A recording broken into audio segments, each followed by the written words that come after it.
Now turn it.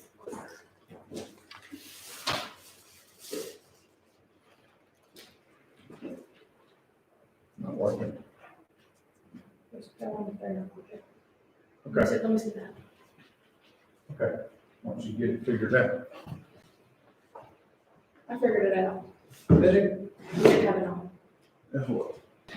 I didn't have it turned off. It was off. Huh. It's Okay. magic. Operator error.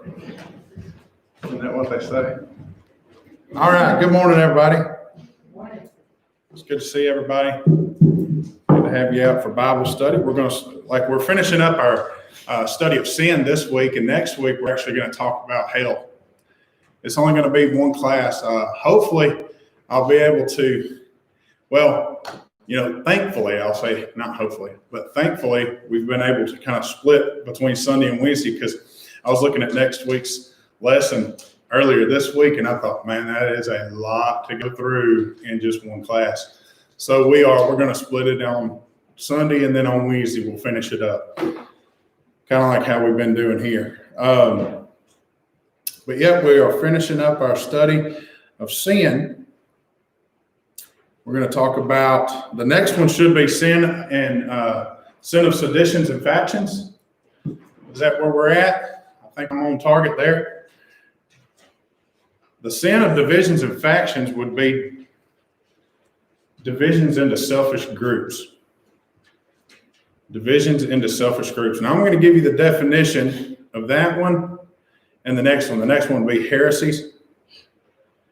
Heresies is self-willed opinion that divides and usually results in sedition. Self-willed opinion that divides and it results in sedition. Then we're going to talk about both of these because they kind of go hand in hand, really. Let's go to Numbers chapter 12.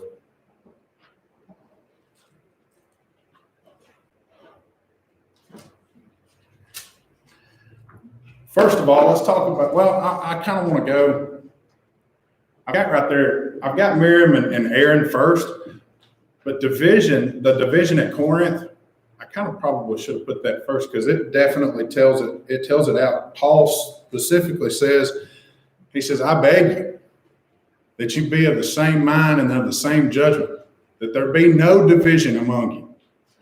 And that's 1 Corinthians chapter 1. That's in the very first part of his letter. That's one of the things he mentions there is that there be unity.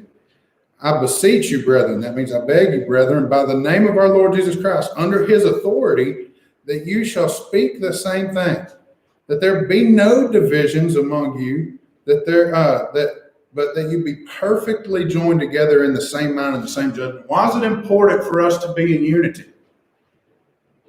That's what Christ wanted. It is what Christ wanted, but why is it important for a group of people to be of the same mind? Go ahead. There would be a lot of confusion. Everybody, if you wasn't of the same mind, Yes, sir. looking to the same goal, then there would be much confusion and disruption. One of the ways that I heard it explained once upon a time, after talking about this verse, they presented the word denomination. The word denomination is a dangerous word for us as Christians to kind of be okay with, because that very word means division, to be divided, because their mindsets are not the same. And so when we look at that very word, they say, well, what denomination are you?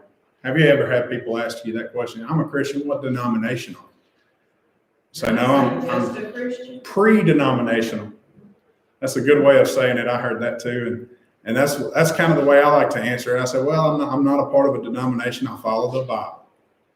I follow the Bible. Just plainly put, I try my best to live after that word. I don't want to associate myself with denominationalism. But you talk about division, and Paul there stressing that to the church at Corinth, because there were so many different mindsets. He says, be of the same mind and of the same judgment, perfectly joined together. And then you look back here. I want to go back now to Numbers chapter 12. So we can roll over there real quick. Numbers 12, we see a situation between Miriam and Aaron about their brother Moses.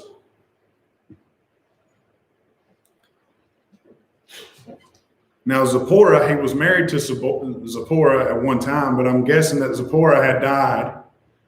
And so now he marries a Cushite woman.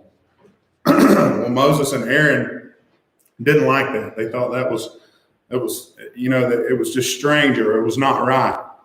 A Cushite woman, Cushites were from Ethiopia.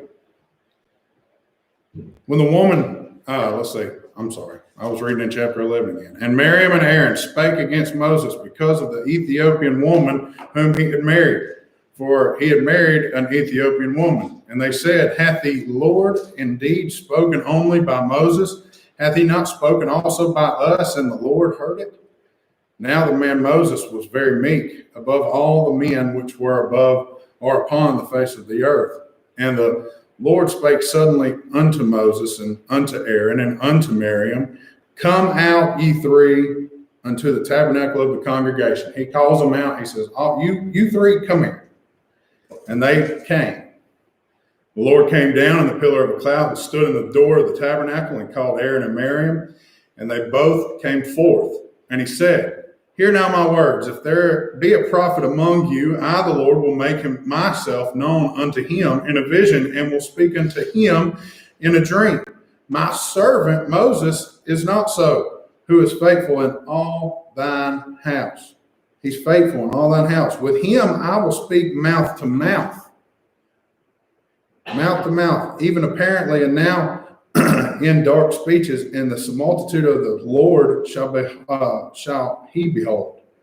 Wherefore, when you were not afraid to speak against my servant, then you were not afraid to speak against my servant Moses. Why were you not afraid to speak against my servant Moses? The anger of the Lord was kindled against him, and he departed.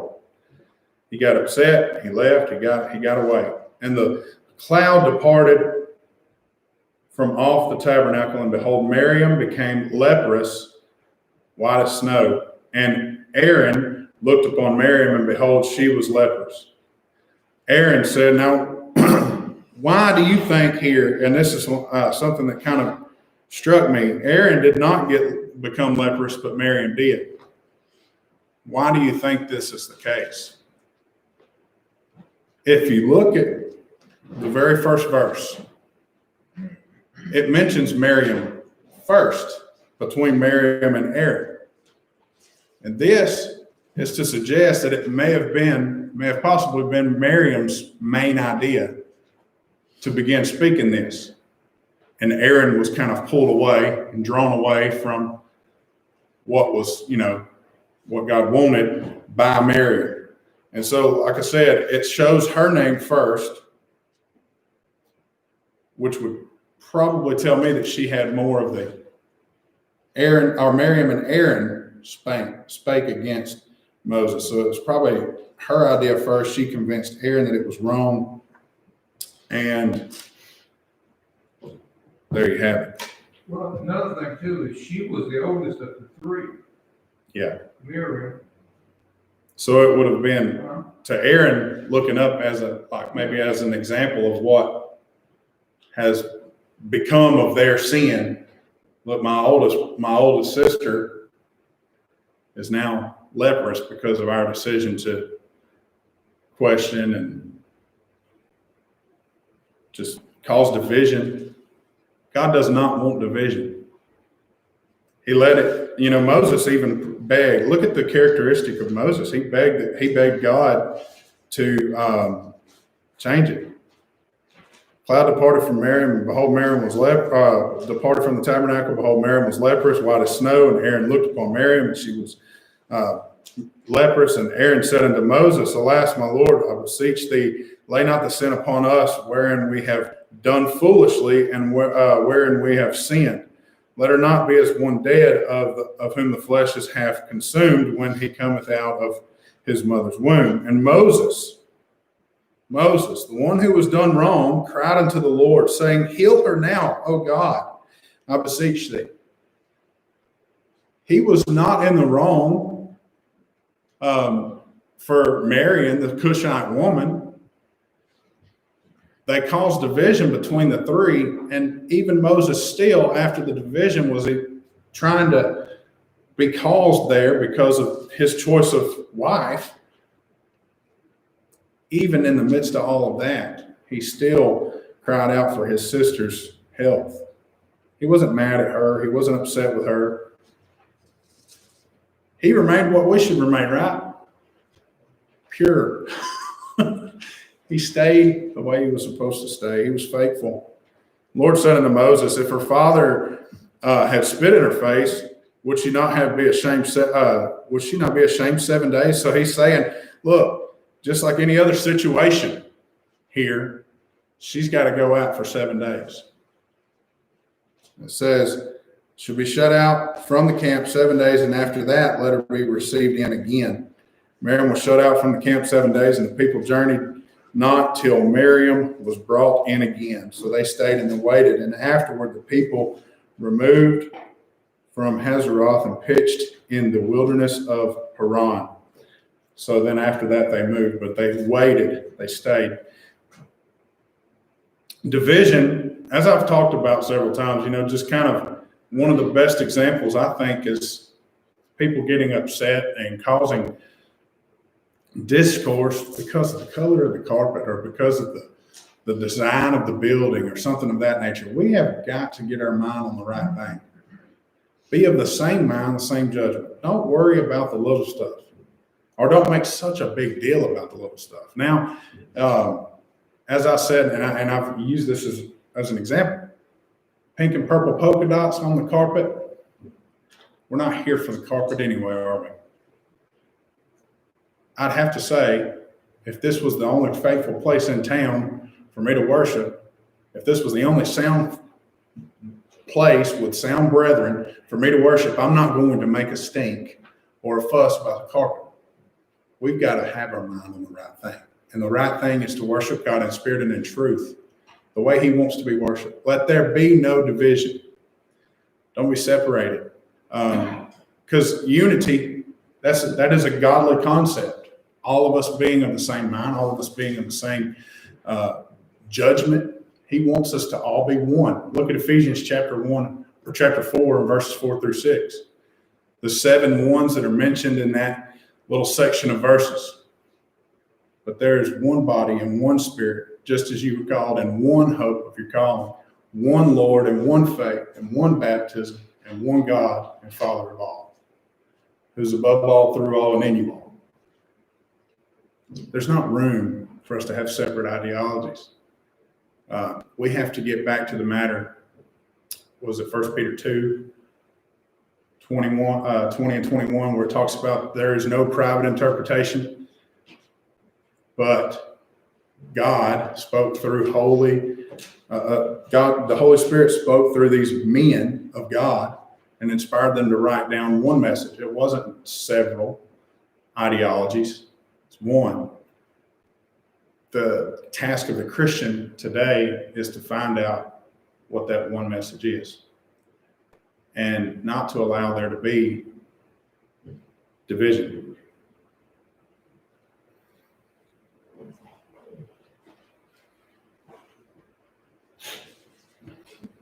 There'll be petty differences among brethren that often result in inward division within the congregation, and that's when you begin to see cliques involved, or the cliques will kind of come up, and then this group of people hang out with this group of people, and they don't associate with this group of people, all within the same walls. Is that okay? No. I know that we're going to have families, separate families in the church, and that sometimes we might go, there might be several that go to one family's house, and then others that might go to one. That's not division. This is talking about a congregation that has allowed different ideologies to exist under the same umbrella. We can't let that happen. We've got to get to a common ground. If we're ever going to be able to be the church that Jesus built, we have to have commonality, unity. And I hate to say this, but this petty differences, Yes, sir. that's true. years and years ago, right here, there was, something that got out of hand about what color to paint the restroom back there the babies, the young kids' room. Yeah. What color, whether it was blue or white or pink or whatever. Then another time, years ago, Mhm. there was a petty differences of what songbook to use. Yeah. That's petty. That's a shame that adult people let petty differences affect the effectiveness of the church. That's absolutely right. You know, we can't, you just nailed it. The effectiveness of the church is at hand. We cannot be who God wants us to be as the church and effective in the community or anywhere else within the walls with each other if there's division among us. And those petty differences like that, things like that like the color of a wall, it's not important. It is not that important.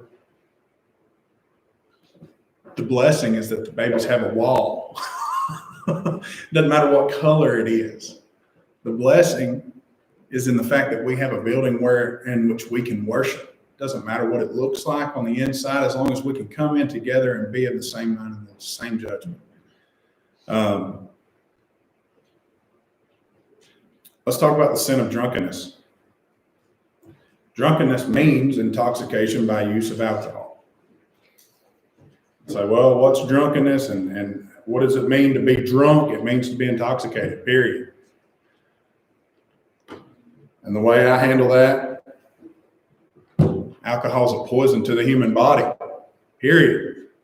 When you put it in, you're intoxicated. I mean, even after a drink or 2 drinks or 3 drinks, you're intoxicated. You're allowing that poison in. There were certain circumstances where alcohol was allowed. Paul told Timothy in a medicinal purpose, for a medicinal purpose, you can use it. Outside of a medicinal purpose, it was not acceptable. Anywhere else you read in the Bible where it talks about it, says, beware of strong drink. It says, don't even look at it while it's swirling in the glass. Don't even look at it. When that wine is that red color and it swirls in the glass, it's dangerous. We can talk about the sins that come about because of drunkenness. You look at Lot and the circumstance between him and his daughters in Genesis 19. They got Lot drunk and they thought they had this plan to, I guess, kind of start their family over. They thought that they were doing a good thing. Well, let's just get dad drunk. He won't know. They went and they slept with their father and both became pregnant with their father's child. Things like this may not necessarily be happening every day up under the roofs of everybody who's drinking alcohol, but they're examples of what could absolutely go wrong. If you look at Daniel chapter 5,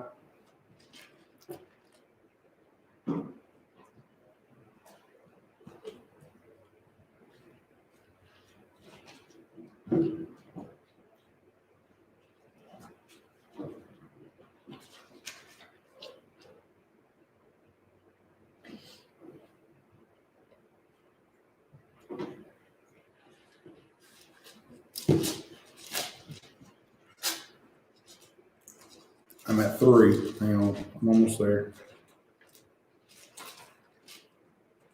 Daniel chapter 5, Belshazzar the king made a great feast to 1,000 of his lords and drank wine before the 1,000. Belshazzar, while he tasted the wine, commanded to bring golden and silver vessels, which his father Nebuchadnezzar had taken out of the temple, which was in Jerusalem, that the king and his princes, his wives, and his concubines might drink therein. And then when they had brought the golden vessels, they were taken out of the temple of the house of God, which was at Jerusalem, and the king and his princes and his wives and his concubines drank in them. They drank wine, they praised the gods of gold and of silver, of brass, of iron, and of wood and of stone. Another example of things going wrong. He gets drunk, and all those wives and concubines with him get drunk, and they begin to start praying to other gods. They begin to start worshiping other gods. They would have done that anyway. You're right. They didn't know God. They You're right. would have done that anyway. But see, alcohol will push us to make foolish decisions, and I use that as an example there. I think you're right. They didn't know God. They were foolish to begin with, but alcohol added in. We have different examples of drunkenness, sins that come about because of drunkenness. You have more drinking. Drunkenness, it brings us to more drinking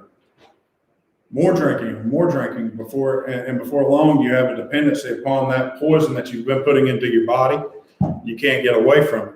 Fornication allows us to make foolish decisions in times whenever we're intoxicated with other people. Filthy talk, we begin not having, God gave us the ability to watch our mouth. He gave us that ability, but when we drink and we take ourselves out of a sober mindset, sometimes we say things loosely.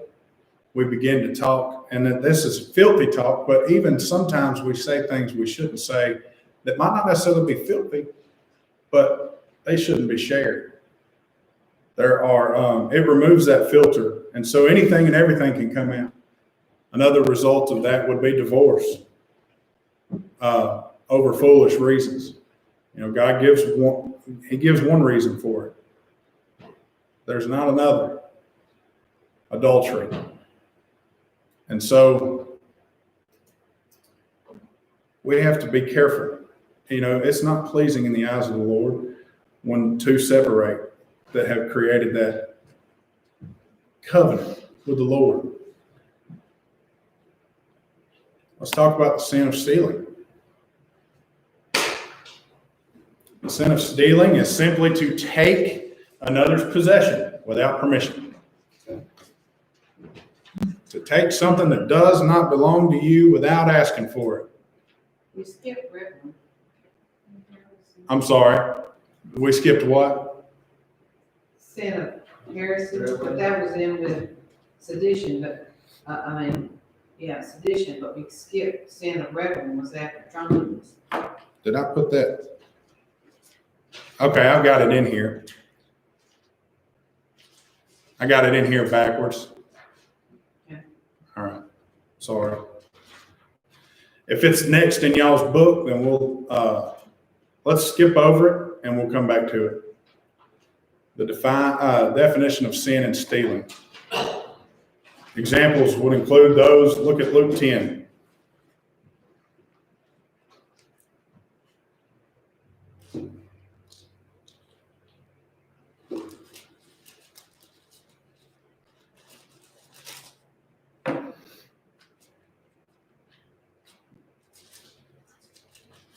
Verse 30, okay.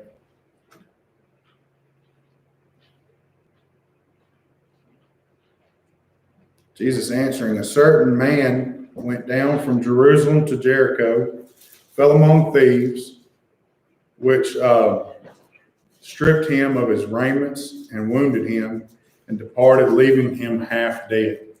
This would be an example of somebody who was stealing, taking something without permission, taking something that was not their own without permission. And in Malachi 3, in the Old Testament, Malachi 3 and verse 8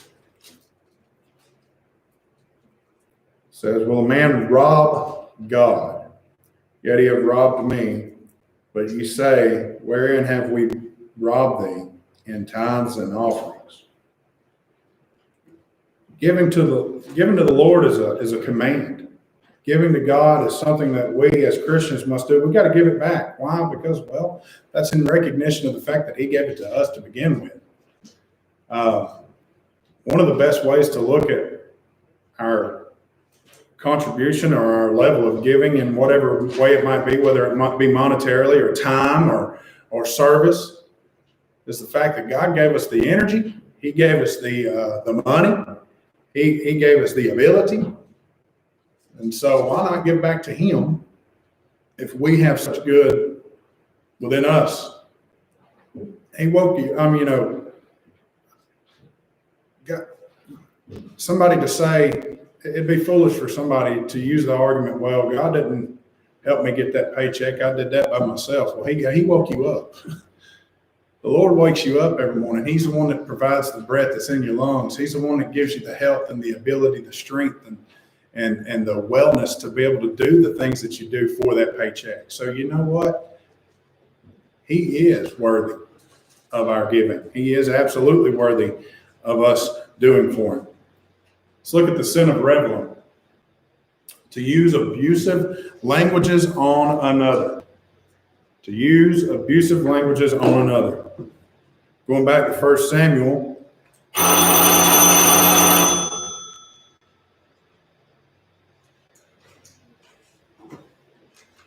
What was it that Goliath said there in 1743? Talking to David, he said, am I a dog that you come after me with these staves? The staves and the Philistines. He's ridiculing David. Mm-hmm. Ridiculing him. Am I a dog? He's absolutely, talking down to him. And then the Pharisees in Matthew 12. Let's go over there.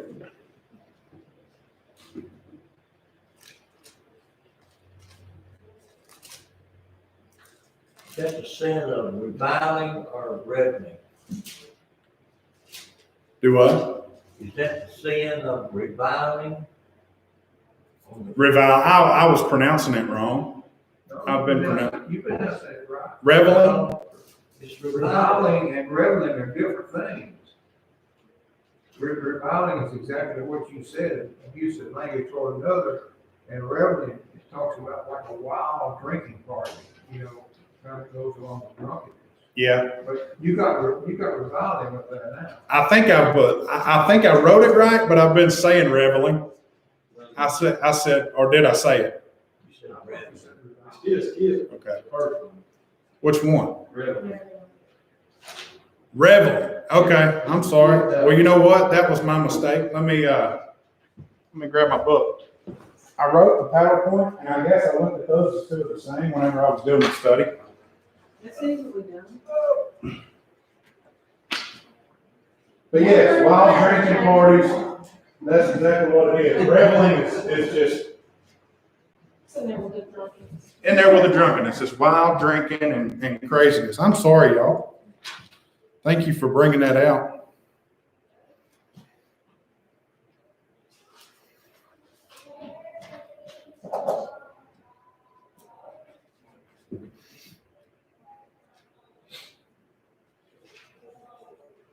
Okay, I see exactly what I did now. Wild drinking party. What it was is I've got two sections to this book here. One section gives me the question and the answer, and the other question goes more in depth on each answer. And I stay over there on the more in depth side, and I didn't go back and check myself. Thank y'all. Reveling, that's just a wild drinking party. Yeah, that's just acting crazy and being foolish and not thinking about, not keeping your priorities straight. That's exactly what it is. I mean, you go in nuts, letting go of yourself, letting loose of yourself. And the Lord tells us to have moderation. He says, let your self-control be known unto all men. And when we let go of that control, it's a sin. It is. Let's go over to Matthew 27, and then we'll stop right here. Thank y'all for bringing that to my attention. Sorry about that. Verses 39 through 44. And they passed by, reviling him, wagging their heads and saying, Thou that destroyest the temple and buildest it in 3 days, save thyself. If thou be the Son of God, come down from the cross. So they're reviling him. He that was reviled, what? Reviled not again. In the midst of our circumstances, when we have people like that, if we ever have a situation where folks are downing us because of the way that we believe or because of what we profess in our faith, stay faithful, period. That's what Jesus did. He didn't let the naysayers get to him. It's easy for us too, because we look on the outward and we know that others do as well, that we know that others look on the outside. And so we want to be perceived as somebody acceptable in society. But ultimately, when that we believe and that which we profess becomes unacceptable in the eyes of society, we still have to be faithful, because we understand the reward that comes with being faithful, because we understand what we need to do. So yeah, when the world comes against us, when they do that is against what God has expected of us, we get in trouble. All right, that's where we're going to stop. We'll pick up on Wednesday at extortioners, the sin of extortioners. Daily Bible readers for today, for this week. Good deal. What was the definition used for heresies?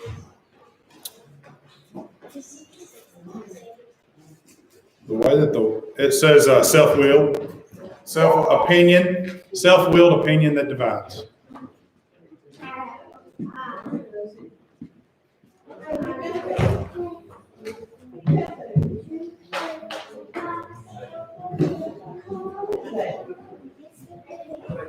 Yeah.